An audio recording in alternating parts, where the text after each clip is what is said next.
at the whole correspondence will also come in after this programme, so we'll be looking at that, and we'll be looking at the questions, and then we'll be analysing and say, now, what really are the concerns that we as management ought to look at? Are you surprised by, I mean, you've not necessarily done a programme like this, you're in a sense a newcomer to be appearing on the other end. I'm an absolute newcomer appearing on television like this. What is your impression of what the audience is saying, what the viewers are phoning in about? Well, I've enjoyed it. I think the viewers asked a lot of very intelligent questions. It covered a very wide range.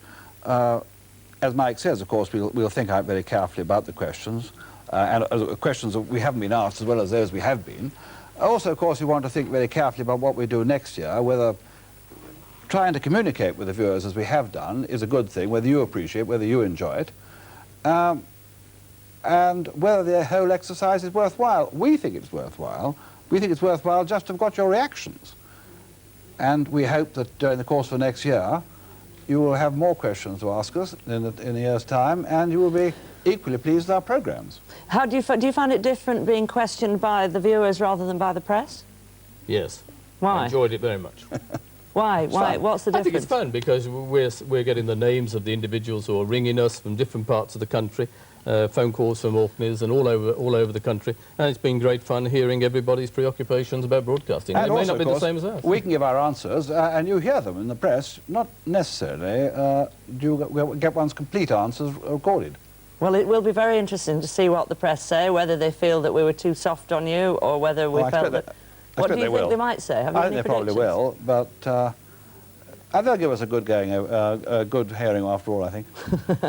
OK. Well, in fact, we have a call here from Christine Wood, who says the licence is good value. That was the only absolutely positive Thank you, Christy. What a lovely note to end on. Thank you both of you for coming in. I think you're very brave. I hope we do see you again, that this is something that keeps happening.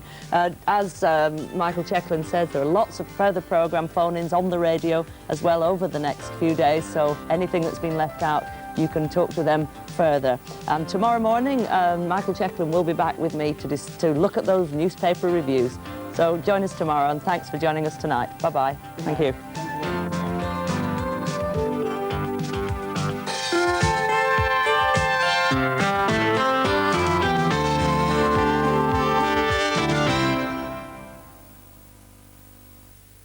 And as you've heard, over the next week, you'll have a chance to call the controllers of BBC Radio. On Tuesday, it's the turn of Radio 1's Johnny Bierning and Radio 4's Michael Green. On Thursday, Radio 2's Bryant Marriott. And next Saturday, Radio 3's controller, John Drummond, will be on hand to answer your calls. Full details of the numbers and times are in the Radio Times.